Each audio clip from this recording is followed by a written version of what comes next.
Right here we are in Smyrna, and a lovely day. And I have the letter for Smyrna in my pocket, so we'll read it. It's the only letter that has no criticism of a church. No, there are two, aren't there? But there is still a church here, as you know. There are believers down the hill there in the city. So let's see what the letter says.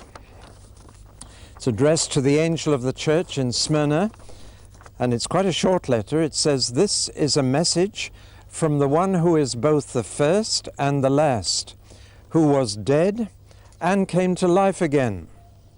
I know how hard-pressed you have been, and of your material poverty, though I see you as spiritually prosperous.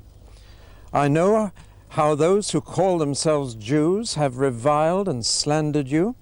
I don't regard them as Jews, but a synagogue presided over by Satan. Don't be afraid of what you are about to suffer. I'd better tell you that the devil will manage to get some of your members thrown into prison, where your faith will be sorely tested. But it will only be a 10-day ordeal. Even if you have to die for me, I'll reward you with the crown of life again, and life forever. Let everyone who hears these letters read take heed of what my Spirit is communicating to all 7 churches. And anyone who stays on top will not even be touched by the second death of hell." Now, one of the interesting things in that letter is, I'll reward you with the crown, and you are standing on the crown of Smyrna. This is the crown. And again, Jesus shows knowledge of the local situation as well as of the church. And so he says, you've got a crown in Smyrna, but I'll give you a better crown than that. I'll give you everlasting life if you're faithful to the end with me. Well, that's the letter to Smyrna. So we've moved 35 miles north of Ephesus to Smyrna. Ephesus's main rival, these two ports, vied with one another to be the chief city of Asia. It would be the next stop on a clockwise circuit, Ephesus. Next stop, Smyrna. There are 4 things we need to know about this city. First, it was a beautiful city, very beautiful. Indeed, they were given various titles, the pride of Asia and the glory of Asia. So it was a city of much pride, founded 1000 BC, destroyed again just over 500 years later. So the city itself had died and come to life again because it was rebuilt some 300 years after it was destroyed. So here was a city that was dead and is alive again, a phrase that actually comes into the letter. When it was rebuilt as a Greek colony, it was in fact a model of town planning, very carefully planned and built. And running down the center was a street which they called the Golden Street, packed with temples all the way down.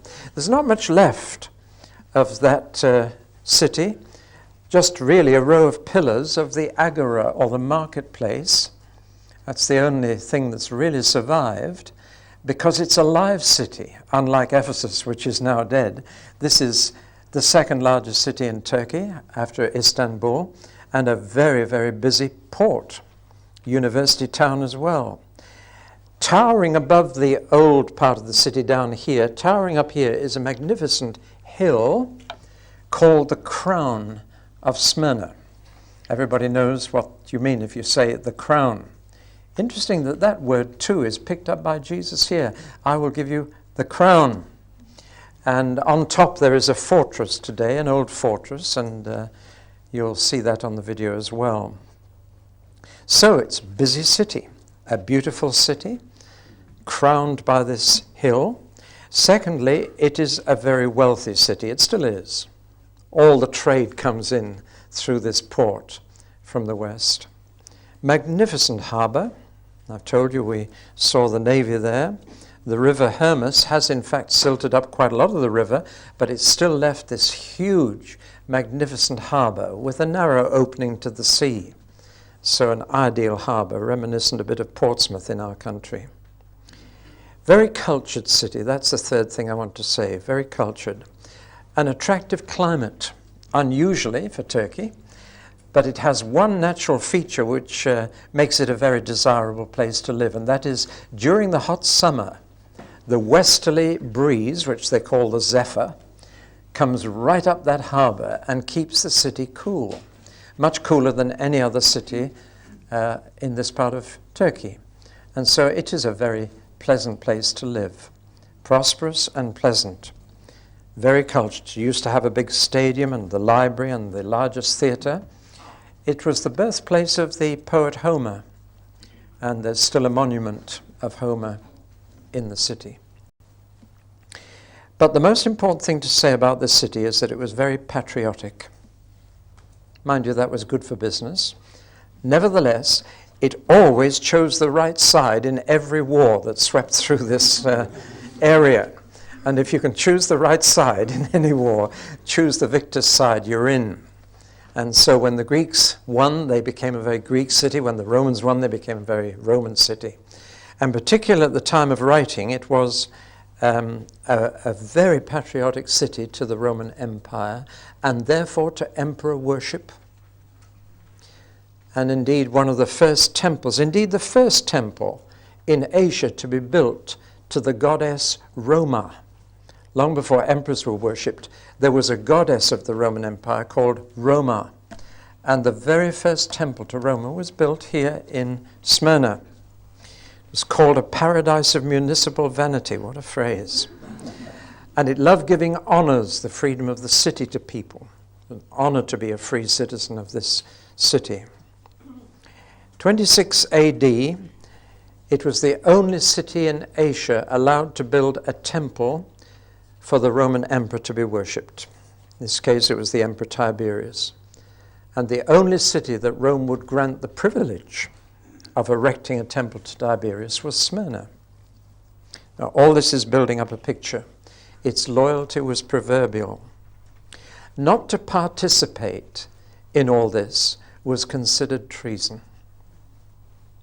A city that was so full of civic pride and imperial loyalty, well, in that city, if you didn't go along with all that, then you were considered a traitor. Caesar worship had started quite informally. It didn't start with the emperor saying, I want to be worshipped. It started with people worshipping him, as people today worship pop stars and all kinds of other people. They worship them. Some people used to worship royalty, giving them a place of adoration and putting them on a pedestal in their hearts. That's how emperor worship began, quite spontaneously from the people, but the emperors then took it up and made it official. It became an established religion. Such a little thing to do, to say Caesar is Lord and burn a pinch of incense, but it could cost you your life. And Smyrna is a suffering church. What do we know about the church? Nothing. It was probably founded 40 years before this letter came. Converts from Ephesus came to the rival city of Smyrna further up the coast. One tradition, actually, quite a strong tradition, is that Paul spent a night there. That on his last journey south, on his way to Ephesus, he stayed in Smyrna because Timothy's brother had a house there. Timothy's brother lived there, and so Paul apparently stayed a night, but that's the only link we know. What we do have is records of a man called Polycarp, who was ultimately the pastor, or as they then called him, bishop, in Smyrna, and we'll say more about him later. One of the greatest stories of Christian martyrdom in all church history is the martyrdom of Polycarp. From beginning to end, the story of this church is a story of a church that suffered, that paid a price. So let's look further into the letter. Very interesting how Jesus describes himself. It seems as if Jesus chooses some aspect of his personality or character, either that will strengthen that church and comfort them, or which is something the church has come to forget or overlook, which they need to remember. I don't know which. But each title is appropriate to that church. Do you know how many names and titles Jesus has? The answer is 250. Nobody in the whole of history has ever had so many names and titles.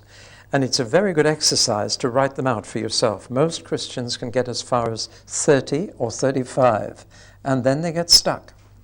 But Jesus actually has 250. And if you want to see Jesus as a whole, if you want to get a fully balanced picture, you need to think about all those titles.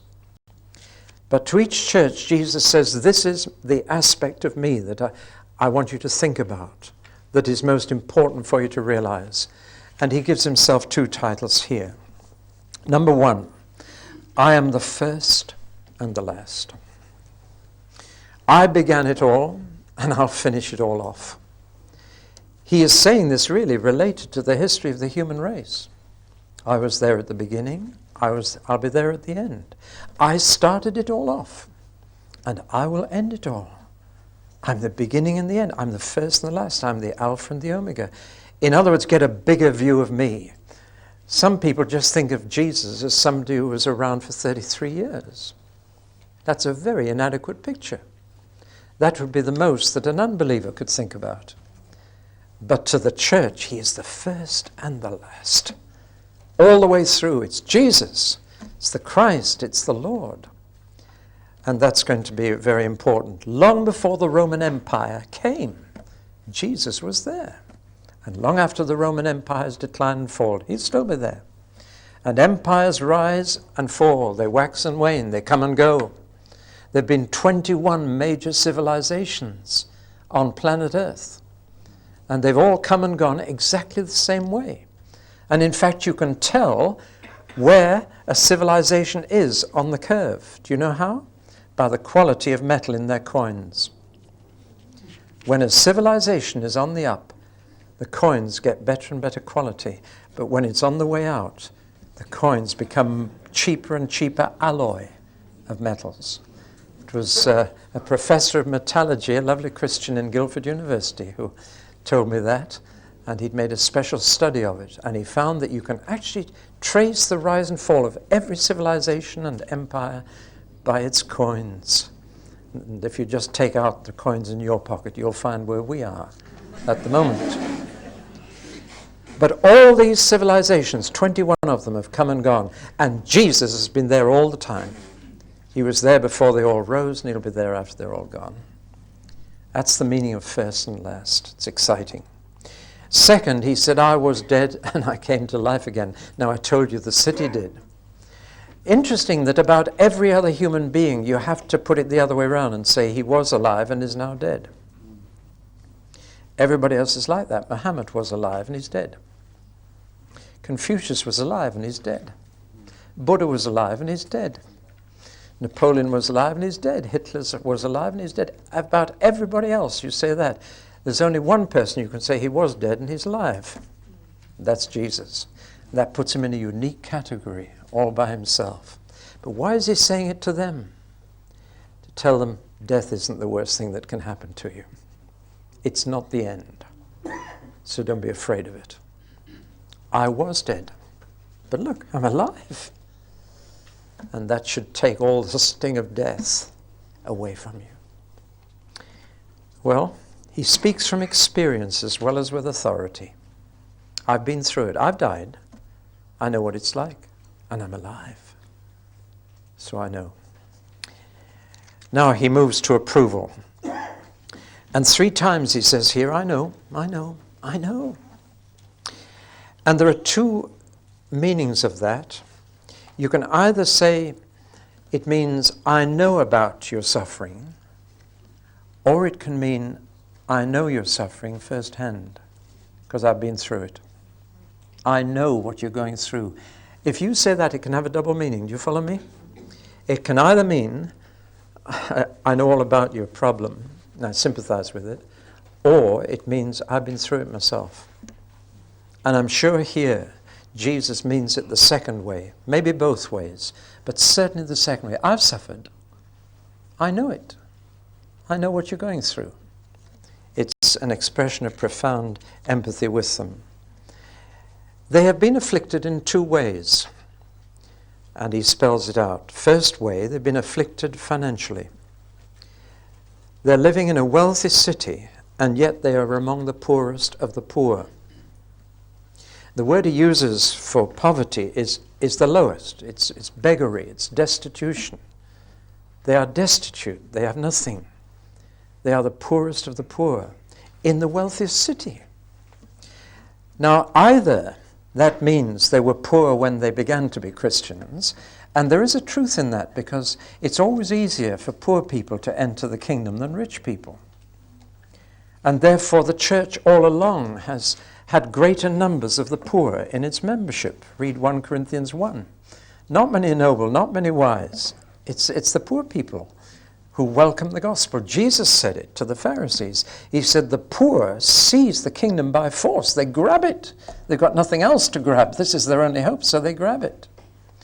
And it may mean that, but it also, clearly, since he puts it in the word affliction, it means that they were rich but became poor because they became a Christian.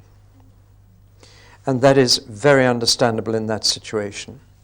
Don't believe those who say it always pays to be a Christian. It doesn't always pay to be a Christian. Let's be honest about it. They were living a reduced standard of living because they'd belonged to Christ. There is a prosperity teaching, which I'm sure you must have heard, which is naive. In my Bible, faith can leave you living in caves and dressed in rags, according to Hebrews 11. It may be that God chooses to prosper some, whom he can trust with money. But it is not true to say that if you become a Christian, you'll be better off financially. And the Christians here clearly were very much worse off. It had cost them. And they were now literally beggars in a wealthy city. Because, as I've already told you, so much of the trade in those cities was tied up with pagan religion. You had to belong to a trade guild, as it's called. That's a cross between a chamber of commerce and a trade union. And it had its religious ceremonies which you had to go through. And you couldn't get business, and people wouldn't do business with you if you didn't belong. I would cite Freemasonry today as something similar. It has its religious side, and a man can suffer if he comes out of that. I've known people who have done. Now, in the same way, these Christians in Smyrna would lose business if they became Christians. And they would have to leave, especially the dinners. I want to mention this particularly because it comes up again in Pergamum and Thyatira. These trade guilds used to have dinners. Now, what's wrong with attending a trade dinner? Well, just this. Before they could eat, they went through a religious ceremony. Some trade dinners today may ask the local chaplain to say grace or something, but they went through a complete rigmarole and offered sacrifice to idols before you had the dinner. So there was idolatry before you got your meal, and there was immorality after you got your meal, because after they'd had their fill of wine, and this was a wine-growing area, then old Dionysius used to get to work, and it easily became an orgy, and the girls were brought in after the dinner. Now, in that kind of setting, how does a Christian businessman behave? Does he go to the dinner? Does he go after the idolatry at the beginning? And does he leave before the immorality at the end? Or does he stay away altogether? Or you can understand the pressure. And they were paying for it. And so poverty was one of the ways they were afflicted. The other way was slander. And particularly by the Jews. Now, I want to explain something about Jews in that world at that time. Every religion had to be registered with the Roman authorities. And once you got registered, you became a religio licita. But if you couldn't get registration, you were a religio illicita, or an illegal sect. And therefore, you were not protected by law, and anybody could take advantage of that. And persecution would not be punished. Now, the Jews had managed to get registration in spite of the fact that they refused to worship the emperor. But it was here in Asia that they got immunity from that law. And it then spread right through the Jewish dispersion or diaspora. So the Jews were registered but didn't have to worship the emperor. Now, when the Christians came along, at first they were largely Jewish. And so they were able to, as it were, be covered by the Jewish registration. But then, when the local Jews realized these Christians were more than just Jews, and in fact were inviting Gentiles to believe in the Christ, they became irritated. And they had a unique weapon. They could report Christians. They are not Jewish. They're not of us. And therefore they are an illegal religion. And that was how Christians began to suffer from the Roman authorities. If you read the book of Acts, you'll notice how often it is that it was the Jews who made things difficult for Paul. And indeed, the whole of Luke's Gospel and the whole of Acts were probably written as a brief for the lawyer defending Paul at his trial in Rome. Both books show that Christ and Paul, his follower, were accepted by Romans, even Roman soldiers everywhere, but it was always the Jews who stirred up the civic trouble for them. That's what happened at Ephesus and the riot in Ephesus for Paul, and here it clearly was happening in Smyrna. Now, unfortunately, as soon as the church got power under Constantine, ever since, the church has taken its revenge and been anti-Semitic and given the Jews back what they did. But we mustn't forget that it was the Jews originally, some of them. Jesus was a Jew. All the apostles were Jews. Most of the early church was Jews. But nevertheless, there was anti-Christianism before there was anti-Semitism. And we just need to get that perspective right. So they were slandered. They were betrayed. They were betrayed to the authorities by Jews who didn't like them. And Jesus disowns them. Now these are his own countrymen, remember, and Jesus says, I don't call them Jews. He said their synagogue is presided over by Satan. Now, Jesus had said that during his life. If you read John 8, it's one of the most stirring debates Jesus had with the Jews of Jerusalem. And they said, God is our Father. And he said, he's not. If God was your Father, you would love me. I'm his son. But actually, he said, your father is the devil. And that's why you tell lies about me, because he said lies are the devil's native language. Very interesting word. Indeed, the devil's name is slanderer. Diabolos is slanderer. And so the devil is the father of lies. And clearly the Jews were telling lies about the Christians to try and get the authorities to ban them. And that's a difficult sort of hostility to bear. Now listen to what Jesus says. He says first, you're the poorest of the poor, but in my sight, you are the wealthy. You're the plutocrats of Smyrna. You are the richest people, not the poorest. Of course, not in money they weren't the richest, but in other things. And in fact, when you come to die, how much can you take with you? How rich will you be 1 minute after death? Because you've got to leave all your stocks and shares, all your pensions, all your bank balance. You've got to leave everything behind. Now, how rich will you be then? That's the perspective you need to get, because a shroud has no pocket. And when a multimillionaire died and someone asked how much did he leave, the answer was everything. See, the real test of your wealth is how much you're worth after you die. And the Smyrnans were fabulously wealthy. They'd got much treasure in heaven. Wealth is relative. Rich is a relative term. And Jesus first of all says, I know your poverty, but then he knew it personally. He never owned anything himself except his clothes, and those were gambled for and taken off him before he died. He knew poverty. He had nowhere to lay his head. He became poor, that through him we might become rich. And he says, you've become rich through me. Don't think of yourselves as poor. You've lost nothing. That's reversing human verdicts. And then he says, and don't think that they're Jews. They're not. That's a synagogue of Satan. He says, get the right perspective on it. See things as I see them. Realize that you're fabulously wealthy and you will never lose the riches you've got. And realize that you are the chosen people of God, not them. Jesus is going to reverse human opinion all the way through these letters. He's going to tell rich people they're poor. He's going to tell poor people they're rich. He's going to tell a live church it's dead. He reverses our opinion. He says, get your thinking straight, and then you can cope with the situation you're in. But when you only think about your situation and not how Jesus sees it, you'll go under. If you only think of yourselves as poor and lied about, well, the one thing that then comes is self-pity. And there are few things more self-centered than self-pity. Get my angle on it, he says. See those poor Jews who call themselves Jews as in the grip of Satan. You'll pity them then. And see all those wealthy people and businessmen around you riding in their posh chariots. I nearly said Mercedes chariots, but riding around in their posh chariots. See all them as the real poor. That they've got nothing they can take with them. And then you'll get a better perspective. It's really quite a thing.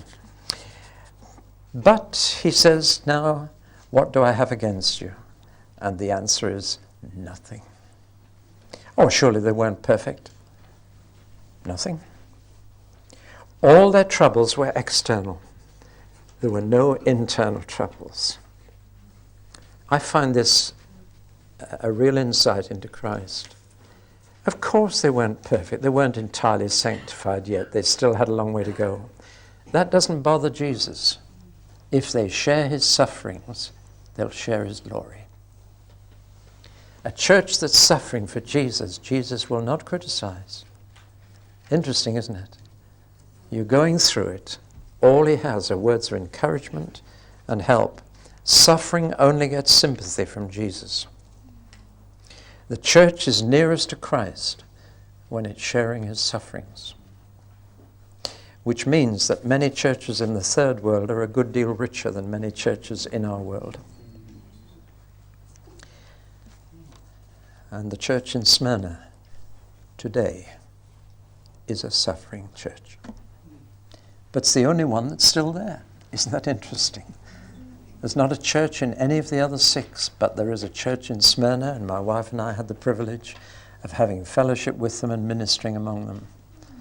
I'll tell you a bit more about that later. Well, what's the advice? Strange comfort, really. Wouldn't you have thought that Jesus would have given them some prosperity teaching to counteract their poverty? Wouldn't you have thought he would say, my servants should be rich if they had enough faith? He didn't say anything like that.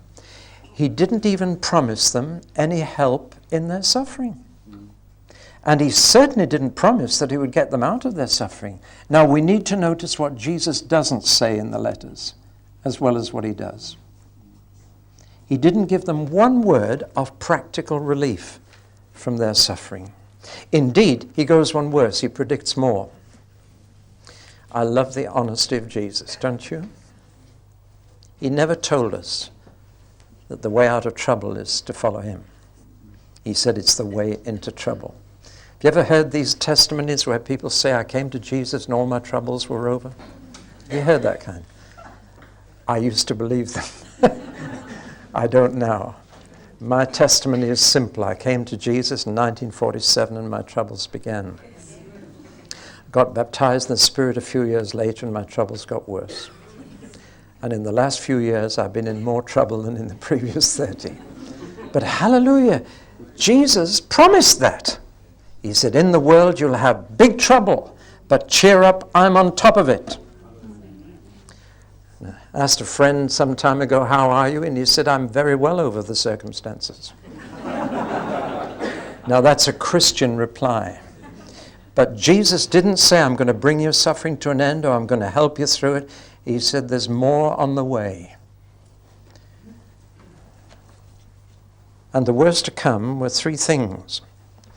They had already lost money through becoming a Christian. They were now poor. They had lost their reputation because lies were being told about them. They're now to lose 3 more things. And Jesus, in all honesty, says, some of you are going to lose your freedom. You're going to go to prison for me. And the conditions in prison in those days were nothing to write home about. Believe me. Indeed, even today there have been films made about prison conditions in Turkey. Midnight Cowboy? No? Midnight Express, thank you. Well, Some of you will face that, he said.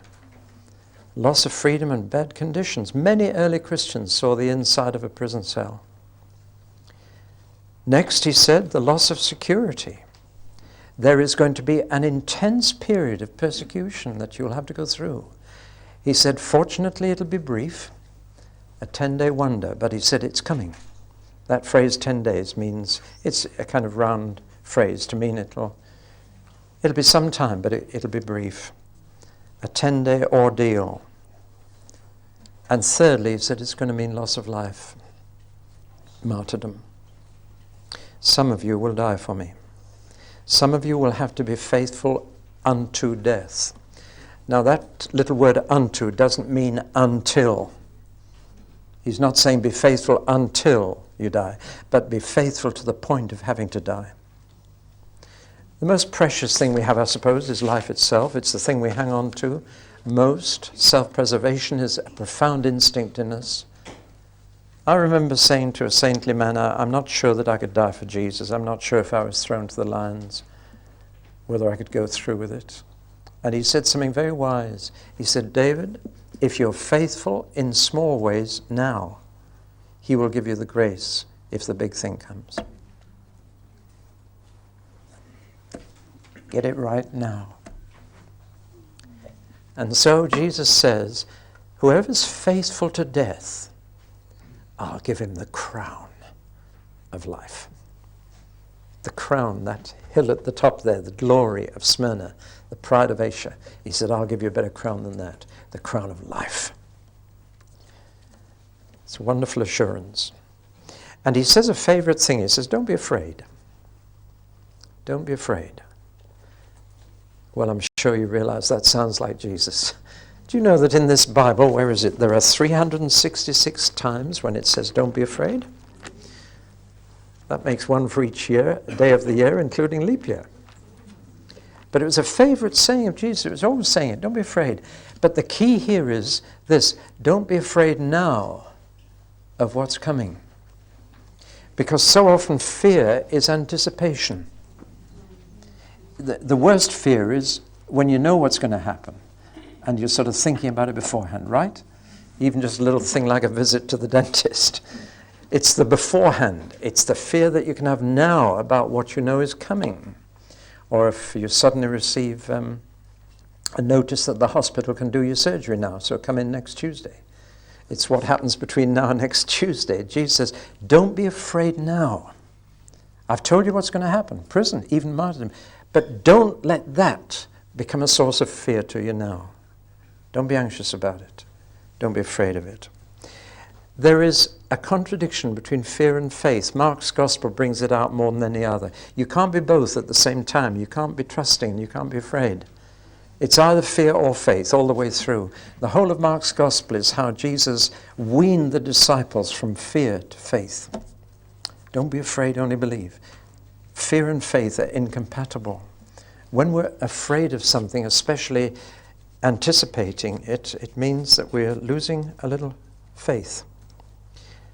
He says fear is irrational. And you deal with fear by switching the light on. A child who's afraid of the dark, you just switch the light on and the fear will go when they see the thing in reality, in true perspective. That is the cure for fear of something. And here the cure is, fix your eyes on the crown of life. Then you don't fear death. See, Christianity is a way to die as well as a way to live. And there was a man in Beaconsfield invited all his friends and relatives to come and stay with him when the doctor said his life could only last a few more days. And he wrote to them and said, come and see how a Christian dies. That's a challenge, isn't it? That's because the Christian's looking beyond, looking forward to something. And that's what he says here, switch the light on, see death as the way to the crown of life. It reminds me of Paul's last letter to Timothy. He said, I've fought the fight, I've finished the course, I've kept the faith. Henceforth is laid up for me the crown of life. Looking forward. Even Jesus himself, coped with the cross. He despised the shame. He endured the cross. Why? For the joy that was set before him. He says, get this future perspective. Look beyond martyrdom, look beyond prison, look beyond, and see that crown, and the fear will go. It becomes irrational. Now, his assurance has both a positive and a negative side to it. The positive is, I'll give you the crown of life. The negative is, and you will not be hurt by the second death. You see, there's something even worse than death. The first death, well, it's difficult enough to think about and look forward to, but the second death, now that's the real thing. Jesus himself said to the apostles when he sent them out, don't be afraid of those who can kill your body and do nothing worse. Rather fear him who can throw body and soul into hell. That's the second death. There's much more about it at the end of Revelation. The one who overcomes can not only look forward to the crown of life, but can also be assured the second death will not touch them. That takes the sting of death away, because the real sting of death is actually the second death. The real sting of death is sin. The real sting that makes death something to be abhorred is that after death you will pay for your sins. That's the real sting, that the second death is beyond the first. And Jesus says you won't even be touched by it. Now it's he who overcomes. I'm afraid the church can't do this for you. Each person has to settle this for themselves. And he who overcomes. Well, Smyrna today. Did the church respond to this letter? Yes, they did. And I must tell you about Polycarp, the so-called Bishop of Smyrna.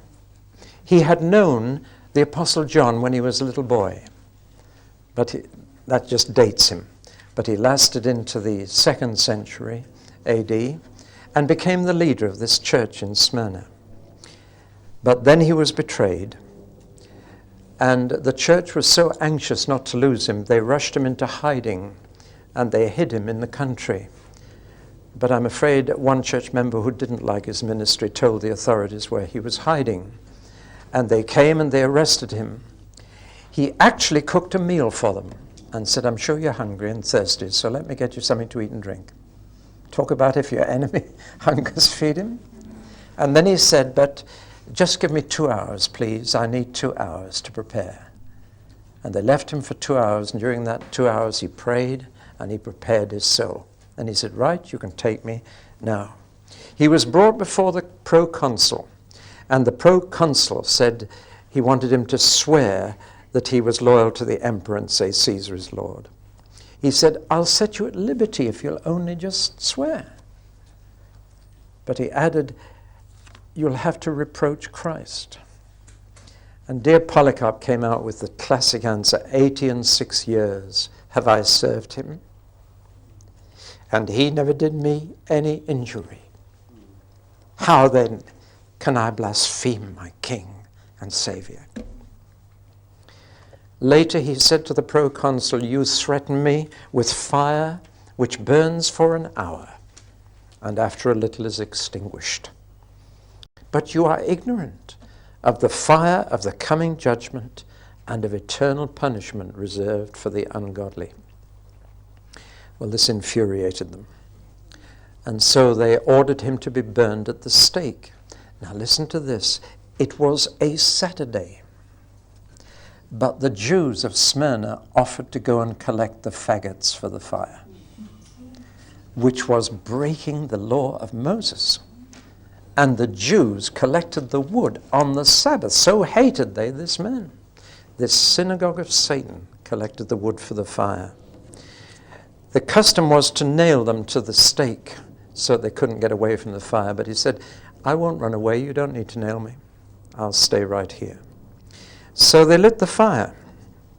And a strong zephyr wind, that zephyr wind of Smyrna, came and blew the fire away from him. And the flames didn't touch him. And so the proconsul ordered him to be put to death by the sword. And that was it. And Polycarp died. Suffering, says the New Testament, is the mark of a normal Christian. Whoever would live a godly life in Christ Jesus will suffer persecution. So it's directly related to how godly you are. And the more godly you are, the more difficult life will become. Well, the city is still there. Izmir has 2 million inhabitants now, the second largest after Istanbul. Silting hasn't spoiled the port. In 1922, as I've told you, all the Greek houses were burned, and the Greeks had to flee from the city. But the church has sprung up again.